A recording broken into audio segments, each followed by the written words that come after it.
Infidelidade. Olha, é um tema que mexe com a gente, né? É um ato que pode destruir relacionamentos. Mas e o que vem depois? As desculpas? A culpa? Quem assume a responsabilidade no fim das contas? Hoje, a gente vai mergulhar num popular comentário social da internet para tentar entender as narrativas, às vezes bem complexas, que as pessoas criam para justificar uma traição e, claro, como a culpa parece sempre acabar no colo de outra pessoa. E essa frase do material de origem já resume tudo com uma boa dose de ironia. A culpa é de quem? Do amigo, claro. É uma forma de já cutucar essa tendência que a gente vê bastante de apontar o dedo para todo mundo, menos para si mesmo, quando um compromisso é quebrado. Então, para começar, vamos dar uma olhada nas desculpas. A fonte que a gente está analisando traz algumas histórias bem específicas, cada uma delas com uma justificativa, digamos, criativa para a infidelidade. Vamos ver que tipo de exemplos são usados para construir esse argumento todo. Logo na primeira história, a traição não é contada como uma escolha, sabe, uma decisão pensada. Não. Ela é pintada quase como um impulso biológico que não dava para controlar. É como se fosse uma força da natureza, é uma coisa que simplesmente aconteceu. A justificativa usada é essa: estar no pico da ovulação. E com isso, a responsabilidade, puf, muda de mãos. A culpa não seria da escolha dela, e sim da provocação do amigo.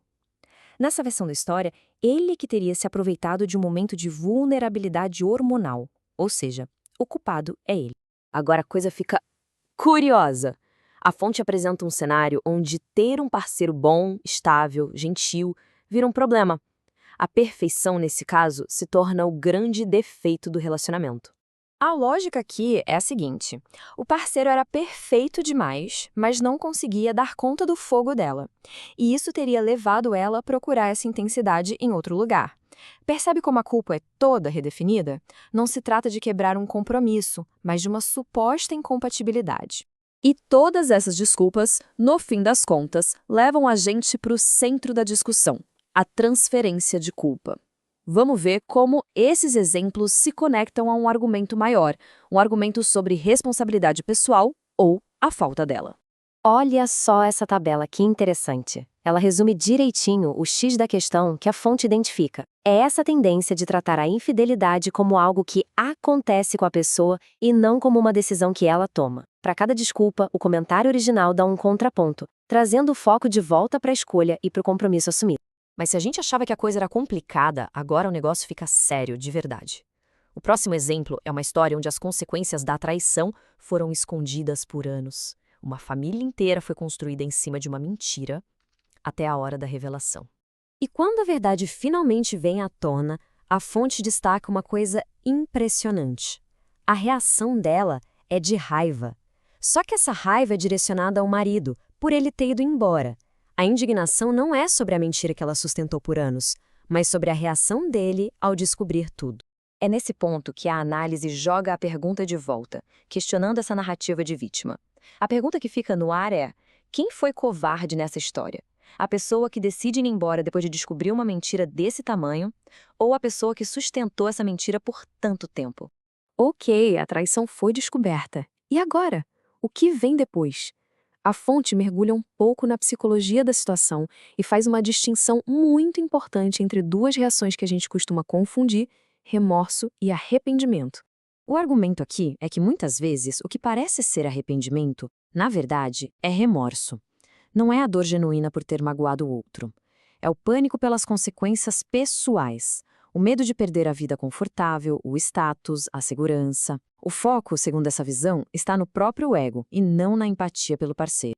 E para deixar essa ideia bem clara, a fonte traz um exemplo que olha, parece roteiro de filme.